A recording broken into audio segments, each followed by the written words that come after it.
Hello, Hello, good morning, good afternoon, or good evening, wherever we are. wherever we are in the Okay, world. here we go again.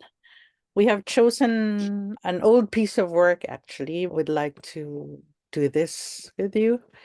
So, the quote that we Mhm. had chosen from one of our favorite poets of all time is Pablo Neruda.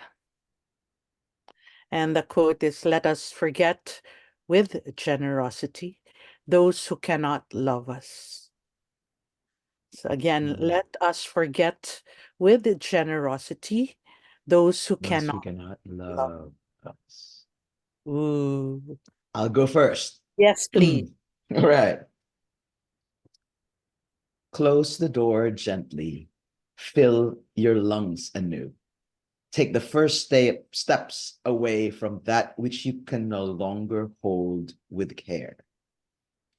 On the other side of that door is a series of days and nights where your heart was hollowed out by careless words, by sly looks, cold touches. It is good that you know not to carry the burden of past cares, tied to what you felt you had to have. So lengthen your stride, move with quickening pulse, remember them for what were once bright days, keep them in that haze as you walk towards your brightest sun. Nice. Okay, my turn. Forget, forget, forget. Mm. I am struggling with this one, so maybe I have forgotten them. Mhm. I just don't know if generosity went with that act of forgetting, or if they just all faded away with time. But what about those who loved us but couldn't give what we needed? I guess that is what cannot love us, quote unquote, means. Mm. I have turned 55 and I really do not have much patience for what ifs. I have learned not to entertain those thoughts. They have a way of being persistent buggers when I am down and depressive, but I generally manage to shoo those thoughts away. So, for those losers who cannot love me, not a very generous statement that. I don't even know who they are anymore. I guess that is a good sign. Mhm. What I have learned to do with lots of generosity is to accept that we may have a different language of love to that of our chosen partner in life. And so I will revise Neruda and say, I accept with generosity the way you cannot love me in ways I would love you. Super. There. Oh my God. How did that end up like that? Okay. So what do we I'm make of this? trying to remember what it felt like to write that piece. Yeah.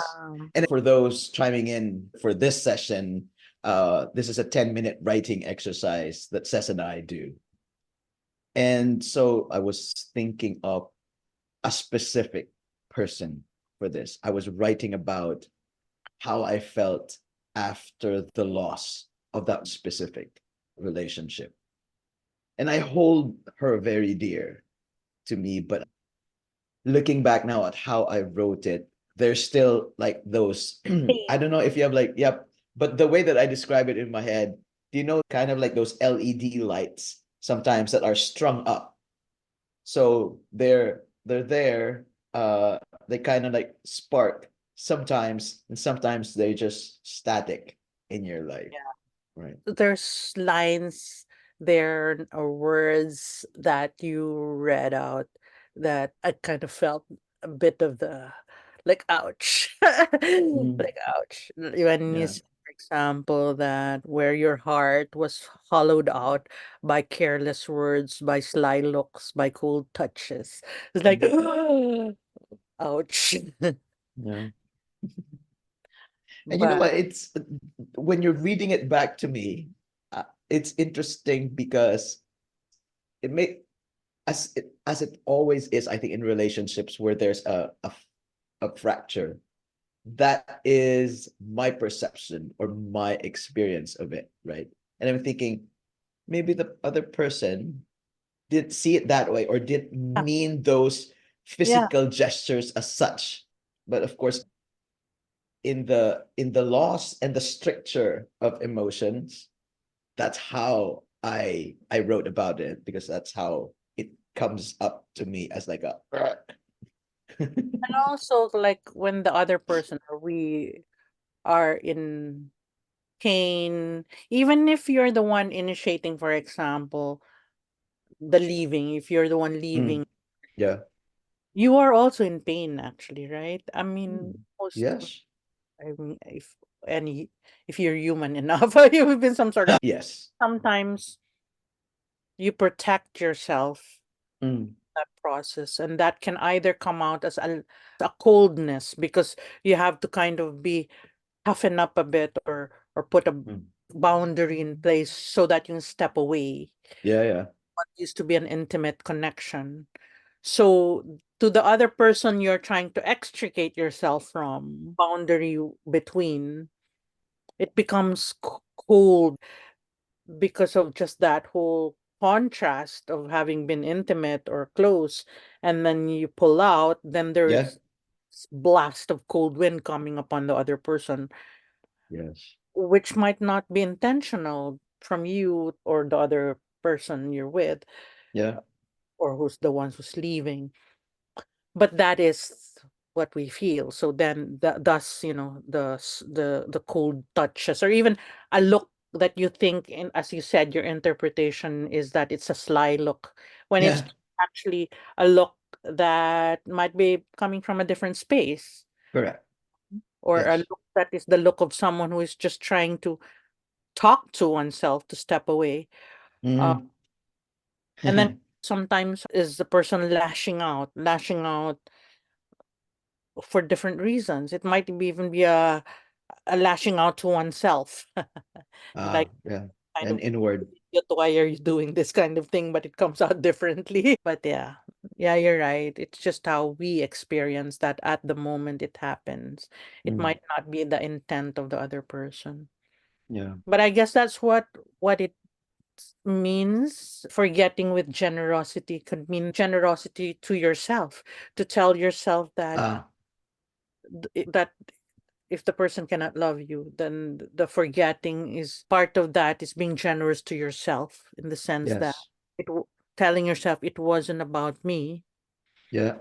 I gave what I could. Mm. Just be generous to yourself about what you had given, your goodness and the nurturance and the contributions you had given. I agree. As we've learned from our process, is that our writing is an exploration, an excavation as well of things that are probably not as healthy to keep inside. And so the way to, as you say, extricate Yeah. yourself Yeah. from that kind of cycle of, oh man, this is hard or this is painful. And so the the bitterness and the sour, you excavate from yourself because Yeah. one needs to heal, right? Like in the way that we're healing things in our body, you need to remove the things that are not helpful to your We literally well-being. take a shit. No, yeah, that's a good point, because that is what liminal writing does for Lee and myself, to those who Mm, are joining us today, right? It brings out that those words, the processes, the emotions, the thoughts that happen in that liminal space, just below the conscious, but just above the unconscious. So like the tone of what I wrote is not actually how I would speak about these things in an ordinary conversation. I wouldn't say for those losers who cannot love me, shit like that. That's actually how I talk, Yeah. as you would hopefully attest. Yeah. But that is part of that sourness that you use. Mm. Yeah, that sourness or even bitter sour Yeah. element come out because there's part of you that kind of just spits it out like that in that Oh yeah. space of freedom to just be. Um, Absolutely. yeah, but that is also the kind of emotion that then, or even thought, that Mm. finds its release and disappears the moment it's given that space for release, Yeah. because toxic, it is not helpful. You know, what does it ever contribute to growth if you just kind of say stuff like that, right? Yeah. Set Can out, you talk a little bit about that last line? I loved how it accept that. winded I accept with to that. generosity Yeah. the way you cannot love me in ways I would love you. Mm. Oh, that's too much. Yeah. No, because that's one of my greatest lessons at this stage in my life. I'm old. half You're at the halfway a mark. half a century hence in Got this it. more than half a century. It's that learning that we don't necessarily speak the same love language in the same way as we don't speak the same language. Mm. People find expression of how they care and love another person Yeah. in so many different ways, influenced by so many factors from how they themselves experienced love as a young child or did not experience love, Mm. from the words they had learned to use as they grow up and engage with others, with society, with friends, with enemies, Yeah. from what they pick up in social media, from what feels comfortable to them as they grow inside and outside of relationships, Yes. from what is pleasurable to their Mm. physical bodies and their senses, so Yeah. it's different things. So sometimes you just find someone earlier in your life that's you just feel, this whole fairy tale thing where everything just matches. Mm. Touches me the way I want to be touched, or he Mm. says things the way I want to hear it. He Mm. gives things and gifts that makes me feel special, Yeah. or remembers occasions or whatever details about me that makes me feel like I'm the queen of the world. But anyway, as you grow older, there's two things that happen. One is your own preferences shift, Yeah. right? You also learn new Yes. languages. You want to hear different things. You also need different things in terms of affirmations, Yeah. in terms of words, in terms of the quality and the kind of companionship you want, in terms of the things you want to hear or things you want to feel or not Mm. feel. Yeah. We become more complex persons. And the other thing that happens is you also expose yourself to wider horizons, I hope. Yeah. And like with me, it's different countries, cultures, places, situations. And so this whole fairy tale that happened in a localized situation where the world was smaller, Mm. I was younger. It doesn't have the same conditions now as I meet someone else, in this Yeah. at this stage of my life. It became a long answer to your question, but that's where it brings me now. That I then have to not just have to, but I grow into this Mm. space where I now say to myself, actually, you know what? That is how someone I have chosen Yeah. has chosen to love me, and it Yeah. might not be how I had in my 20s imagined Learn. love to be. Yeah. Yeah. For sure. It is how I am loved now. And that kind of opens up a whole new way of looking that's actually really, really special. It's making me cry. And being, yeah, and also being in the world, right? Mm, Because you're definitely not the person you were 30 years ago, right? and As you even more said, complicated. well, yeah, of course, right? Because just like a tree, right? You know, when they open up a tree and you see all the Oh, rings, yes. right?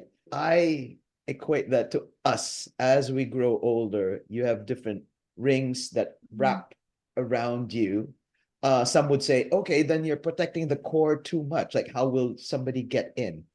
But it's also a way that you are expanding in the world. And as you expand in the world, just like a tree, you grow and you're able to give out more. If you're able to give more shade, you're a fruit bearing one, you give more fruits out into family, friends, community, mhm, right? So, yeah, in the way that we're complex, we're layered, we have beautiful patterns inside of us. mm.